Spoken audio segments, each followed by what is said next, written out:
Bienvenue à VonCam pour cette vidéo d'introduction du Minox 35 GT. C'est un appareil photo argentique très compact, parmi les plus compacts pour le 35 mm, qu'il est notamment en raison de son objectif rétractile, donc un système assez malin qui protège en même temps l'objectif lors de son stockage ou de sa mise en poche. Un appareil qui est bien, dont l'ergonomie est bien pensée. Donc, par exemple, deux mouvements pour rembobiner et faire une photo, le déclenchement, un petit peu zoomé sur ces boutons, des boutons sur le haut de l'appareil, un qui double l'exposition pour les contre-jours, l'autre pour le retardateur, qui peut être pratique dans certaines conditions d'exposition lente, où on veut éviter les vibrations et on n'a pas un déclencheur filière externe, ou si on veut être sur la photo, enfin les photos de groupe. Donc le déclencheur petit, simple, mais bien placé, hop là, faut faire deux fois, avec un système de vis qui permet de mettre un déclencheur filière pour déclencher à distance et éviter les vibrations notamment.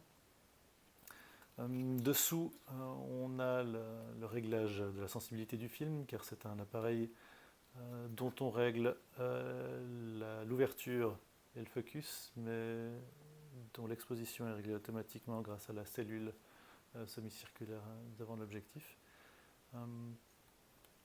Appareil d'ergonomie relativement bien pensé pour une prise à une main. Le mouvement est précis, les bagues sont bien usinées.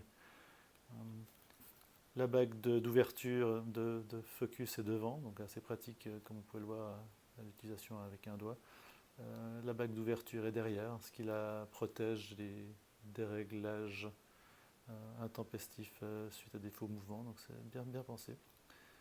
Le compartiment à pile qui est là devant, le viseur qui est relativement lumineux, un peu petit, pas très précis, mais c'est pas forcément ce qu'on cherche dans ce genre d'appareil.